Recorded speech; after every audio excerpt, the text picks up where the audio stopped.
ہم لوگ ڈیلی بیس پہ سنتے ہیں کہ خود ہی کو کر بلند اتنا کہ ہر تقدیر سے پہلے خدا بندے سے خود پوچھے بتا تیری رضا کیا ہے۔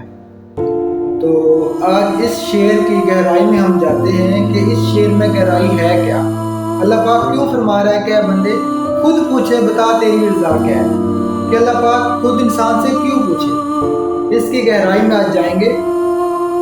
تو اس کا گہرائی تو بہت زیادہ ہے، میں ایکسپلین نہیں کر پاؤں گا، لیکن تھوڑی تشریح کرتے ہیں شعر کی کہ خود ہی کو کر بلند اتنا کہ ہر تقدیر سے پہلے خدا بندے سے خود پوچھے بتا تیری رضا کیا ہے، کہ اے ابن آدم اپنے آپ کو اس قدر اس حد تک گرا دے، کس کے سامنے؟ اپنے رب کے سامنے، کہ اللہ پاک تجھ سے خود پوچھے کیا میرے بندے تو چاہتا کیا، تیری خواہش کیا ہے۔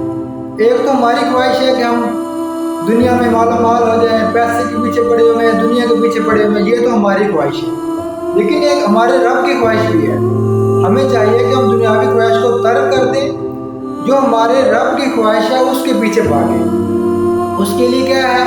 ہم اپنے آپ کو مٹا دیں، مٹا دے اپنی ہستی کو، اگر کچھ مرتبہ چاہیے مٹا دے اپنی ہستی کو، اگر کچھ مرتبہ چاہیے کہ دانا خاک میں مل کر گل و گلزار ہوتا ہے۔ کیا انسان اپنے آپ کو بھلا دے، اس دنیا سے بالکل ختم کر دے، جو تیرا مقصد ہے اس دنیا میں آنے کا اس مقصد کو پورا کر۔ اس کے لیے کیا کرنا ہوگا کہ خود کو اپنے رب کے سامنے سر ٹیک دے، اپنے رب کے سامنے اس طرح ٹیک کہ تیرا مقصد یہ نہ ہو کہ میں نماز پڑھوں گا، روزہ رکھوں گا، زکوٰۃ دوں گا، حج کروں گا، اللہ پاک مجھے بخش دیں گے، میں جنت میں جاؤں گا، میری بخشش ہو جائے گی۔ نہیں، اے انسان تو عبادت کرتا ہے، نماز پڑھتا ہے، روزہ رکھتا ہے، زکوٰۃ، حج، تو اس کا مقصد یہ ہو کہ میں اپنے رب کو خوش کرنا چاہتا ہوں، کیونکہ میری رب کی خوشی اسی میں ہے۔ میرا رب بھی چاہتا ہے کہ میرا بندہ نماز پڑھتا ہے، عبادت کرتا ہے، تو اس کا مقصد یہ ہو کہ وہ میری خوشی کے لیے کرے۔ جب ہم اپنی عبادات اللہ پاک کو خوش کرنے کے لیے کریں گے، تب اللہ پوچھے گا کہ اے میرے بندے تو چاہتا کیا ہے۔ اپنے آپ کو سجدہ ٹیک کے رب کے سامنے گرا دے، پڑا رہا سجدے میں، رو، دن رات رو، اللہ کے آگے دعائیں مانگ۔ اللہ تب بولے کہ اے انسان مجھے بتا تیری کیا خواہش ہے، تو چاہتا کیا ہے۔ عبادت کرنے کا مزہ پھر ہے۔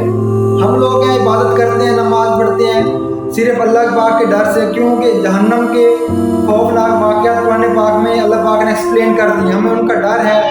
جنت کے باغات اللہ پاک نے دکھائے ہیں قرآن پاک میں، ہم عبادت کرتے ہیں کہ ہمیں جنت مل جائے گی، دوزخ سے بچ جائے گی۔ لیکن اگر اس مقصد کو ہم سائڈ پہ کر دیں، ہمارا مقصد یہ ہو عبادت کرنے کا کہ ہم نے اللہ پاک کو خوش کرنا ہے، وہ ہمارا رب ہے، تب اللہ پاک پوچھے گا کیا میرے بندے تو سجدہ ٹیک رہا ہے، دن رات میرا گر رہا ہے، گر کے رو رہا ہے، گر گرا رہا ہے، تو چاہتا کیا ہے۔ تب اللہ خود پوچھے گا کہ اے بندے بتا تیری رضا کیا ہے۔ اس کے لیے ہمیں کیا کرنا ہوگا؟ جو ہماری دنیاوی خواہشات ہیں، چاہتے ہیں، سب ترک کرنے پڑے گی۔ قرآن پاک میں اللہ پاک فرماتے ہیں کہ اے ابن آدم ایک میری چاہت ہے اور ایک تیری چاہت ہے، ہوگا وہی جو میری چاہت ہے۔ اگر تو نے وہ کام کیا جو میری چاہت ہے تو میں وہ بھی پورا کروں گا جو تیری چاہت ہے، اور ہاں اے بندے اگر تو نے وہ کام کیا جو تیری چاہت ہے تو میں تجھے رسوا کروں گا، ذلیل کروں گا، اینڈ پہ پھر بھی ہوگا وہی جو میری چاہت ہے۔ تو کیوں نہ ہم وہ دنیا میں کام کریں جو اللہ پاک کی چاہت ہے، جس مقصد کے لیے اللہ پاک نے بھیجا ہے، ہم وہ کام کریں، نہ کہ ہم دنیاوی کاموں میں اپنے آپ کو مصروف کریں، آخرت میں اللہ پاک کے سامنے منہ دکھانے کے لائق نہ ہوں۔ تو ہمیں چاہیے کہ ہم ایسی عبادت کریں جس کا مقصد صرف اللہ پاک کی رضا ہو۔ اللہ پاک کہتے ہیں کہ اے انسان تو خود کو بھول جا۔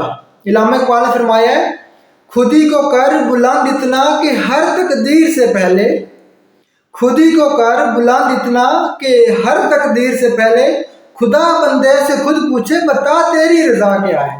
کیا ہے بندہ تو چاہتا کیا ہے؟ تو سجدے میں ہے، گرا ہوا ہے، رو رہا ہے، گڑ گرا رہا ہے، بندہ تو چاہتا کیا میرے سے؟ تو ایک دفعہ بول تو صحیح۔ تب انسان جو بولے گا اللہ پاک اس کی کبھی بات کو اگنور نہیں کریں گے، ریجیکٹ نہیں کریں گے، اس کے منہ سے نکلی ہوئی ہر بات قبول ہوگی۔ تو اس مقام پہ پہنچنے کے لیے سب سے پہلے اپنے اندر کا نفس مارنا پڑے گا، جب انسان اپنے اندر کا نفس مار لے گا تب یہ مقام ملتا ہے۔ اور وہ نفس کیسے انسان مار سکتا ہے؟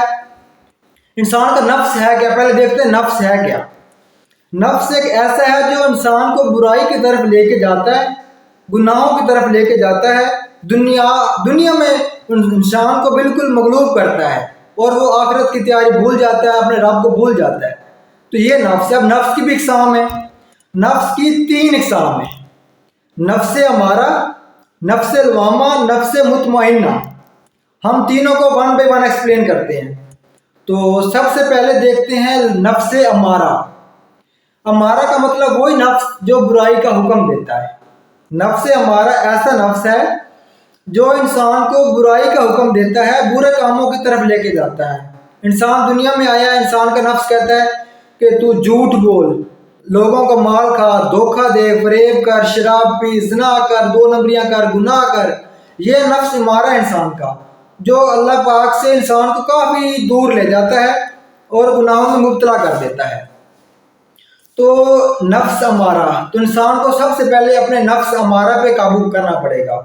جب انسان اپنے نفس امارہ پہ قابو کر لیتا ہے، دنیاوی خواہشات کو ترک کر دیتا ہے، 2 نمبری، جھوٹ، فساد، زنا، سب کام چھوڑ دیتا ہے نا، تو اس کا مطلب یہ ہے کہ انسان نے اپنے نفس پہ قابو پا لیا ہے۔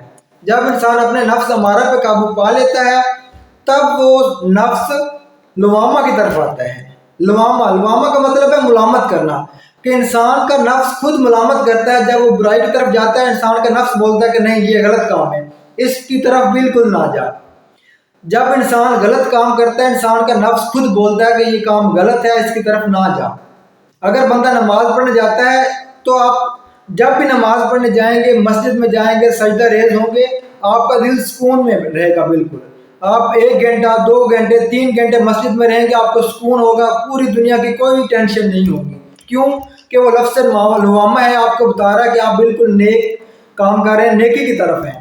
اور وہی نفس جب آپ الٹا کام کریں گے، 2 نمبری کریں گے، چوری کریں گے، جھوٹ بولیں گے، تو آپ کا نفس ملامت کرے گا کہ یہ کام غلط کر رہے ہیں۔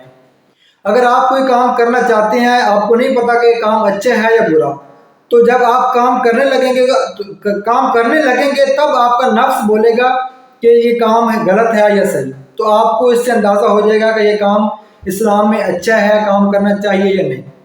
تو یہ نفس لوامہ ایسا ہے جو ٹھوکر لگنے کے بعد جاگتا ہے، انسان کو بتاتا ہے کہ تو نے یہ غلط کام کیا، بد انسان ہو جاتی ہے، گناہ ہو جاتا ہے، تب یہ نفس بولتا ہے کہ یہ تو نے بالکل غلط کام کیا ہے انسان۔ تو یہ نفس ہمارا ملامت کرتا ہے، تو اس کی وجہ سے بندہ شر سے بچ کے رہتا ہے۔ غلطی ہوتی ہے تو اسی وقت بندہ رجوع کرتا ہے، اللہ پاک کی طرف سے معافی مانگتا ہے۔ جب بندہ اپنا نفس لوامہ پہ بالکل کنٹرول کر لیتا ہے تب اس کا آتا ہے نفس مطمئنہ، مطمئن، امن، سکون، پرسکون۔ یہ نفس ہمارا نفس مطمئنہ وہ نفس ہے جس کو بندہ حاصل کرنے کے بعد ڈائریکٹ اللہ کے ساتھ کنیکشن میں آ جاتا ہے، وہ دنیا کو بھول جاتا ہے، اپنے آنے کا مقصد جو ہے اس کی پہچان ہو جاتی ہے، اس کو دنیا کے شر سے وہ بالکل دور ہو چکا ہوتا ہے۔ اور یہ ایسا نفس ہے جس کو اللہ پاک پسند کرتے ہیں، نفس مطمئنہ۔ اس نفس میں آ کے انسان اللہ پاک کی رسی کو مضبوطی سے تھام لیتا ہے۔ اللہ پاک نے قرآن پاک میں خود فرمایا کہ اے بندے، اللہ کی رسی کو مضبوطی سے پکڑ لو اور تفرقے میں نہ جاؤ بالکل۔ تو بندہ اللہ پاک کی رسی کو مضبوطی سے پکڑ لیتا ہے، اللہ کے ساتھ ڈائریکٹ کنیکشن میں آ جاتا ہے اور اللہ پاک خوش ہوتا ہے۔ اور جب وہ نماز پڑھتا ہے، سجدے میں جاتا ہے، تو تب اس کا مقصد یہ نہیں ہوتا کہ میں نے جنت لینی ہے، اس کا مقصد ہوتا ہے میں نے رب کو راضی کرنا ہے۔ سجدے میں گر جاتا ہے، گڑ گڑاتا ہے، روتا ہے، اللہ پاک پوچھتا ہے کہ بندے بتا تو چاہتا کیا، ایک دفعہ بول، تیری خواہش پوری ہو جائے گی۔ اور اس کی خواہش یہی ہوتی ہے کہ اللہ پاک کو میں نے خوش کرنا ہے، اپنے رب کی خوش نودی کے لیے وہ روتا ہے، گڑ گڑاتا ہے، راتوں کو جاگتا ہے۔ اس کا مقصد دنیا کا بالکل کوئی مقصد نہیں ہوتا۔ تو یہ ہوتا ہے نفس مطمئنہ، اور اس کو پا لینا دنیا کی سب سے بڑی کامیابی ہے۔ تو میری دعا ہے کہ اللہ پاک ہم سب کو اپنے نفس امارہ پہ کنٹرول کرنے کی طاقت عطا فرمائے، اور ہم نفس امارہ سے نفس لوامہ کی طرف آئیں، اور آہستہ آہستہ نفس مطمئنہ کی طرف آ کے اور اپنا زندگی کا جو مقصد ہے وہ اٹین کریں اور اپنے رب کو خوش کریں۔ تو دعا ہے اللہ پاک ہم سب کو اس نفس امارہ پہ قابو کرنے کی توفیق عطا فرمائے، آمین۔